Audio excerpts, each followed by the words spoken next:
This is the Adidas Adizero Tempo 4. The Tempo 4 is an everyday trainer for very efficient runners, or a race day shoe for athletes who train in more supportive footwear. The reason? There's a post on the inside of the shoe. A little bit extra support here, also this piece in the heel. It's designed to move slightly so that the shoe slows the rate the heel rolls inward just after heel strike.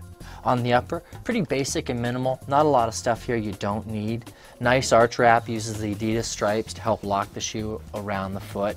The thing testers commented about the most and really liked the most was not only stability, but the cushioning and the balance between cushioning in the forefoot and the heel. In fact, the forefoot is actually relatively soft compared to the heel, and that combination, for some reason, testers really like. They like the way they transitioned from the firmer heel onto that soft forefoot. They got plenty of support back here.